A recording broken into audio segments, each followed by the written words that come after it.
Hello, I am Ali. Many international students say that China has been their second home, but for me, it has been my first home. I was born in Pakistan, but I have never lived in Pakistan. I've only lived in Pakistan for 1 year because my parents used to work abroad and I lived in many different countries. But China is the fourth country I've called home, and it is the one that has captured my heart.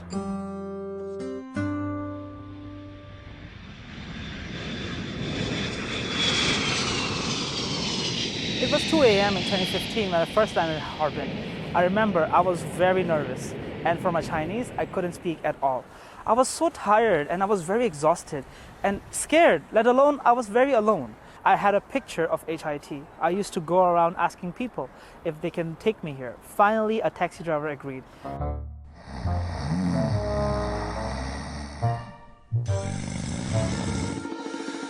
It was a tough time. I remember when I first entered the dormitory, I met with an international student. He was also a roommate of mine. And I was so surprised because he couldn't speak English and I couldn't speak Chinese. My Chinese was still very terrible. We both were from different worlds. I remember he used to have a habit of working late in the night. For me personally, I used to spend all my time like either playing games that time or I used to sleep very early. We used to always have disagreements. I remember he used to wear shoes, I used to wear slippers, and I used to be so uncomfortable because we both have different cultures.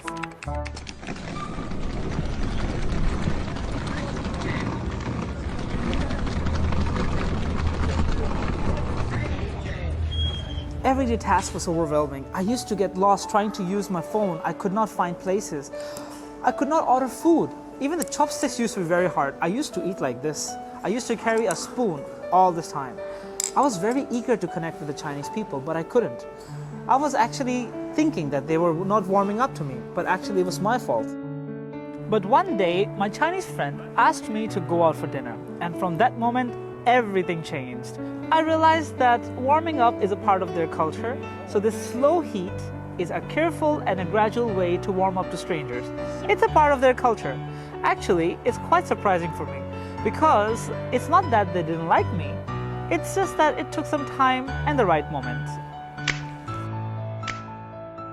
My classmates helped me in many ways I could have imagined.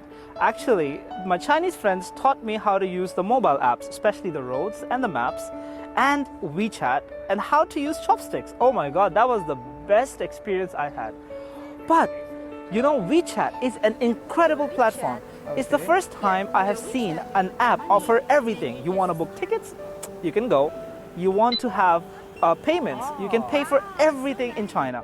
And at the same time, my Chinese slowly began to improve. Me and my roommates started connecting with each other and we started respecting each other's habits. I was very happy because we were able to become friends, and now, even now, we became close friends.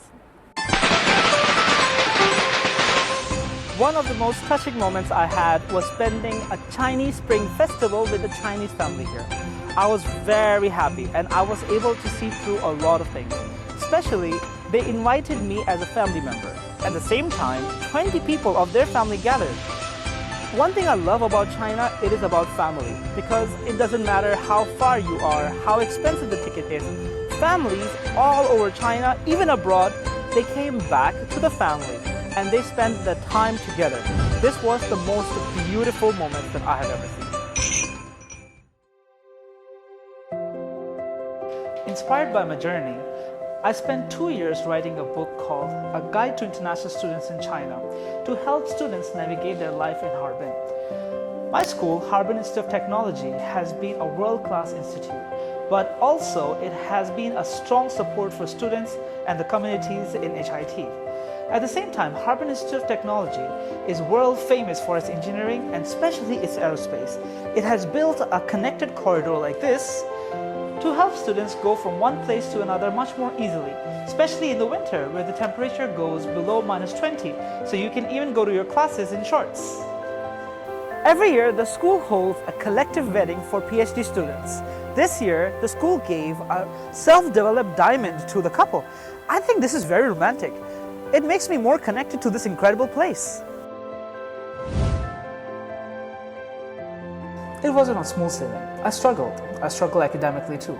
It was very challenging, especially this one course. I used to have a hard time trying to grasp up, but my teacher helped me a lot. He gave me an English book, and after that I was able to get through the course very easily.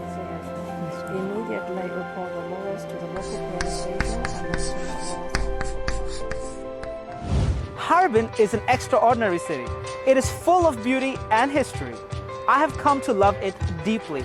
From the famous ice and snow world to the center streets, Harbin is full of being alive with culture and love. I have been fortunate enough to travel to 40 cities in China, and every city has its own story.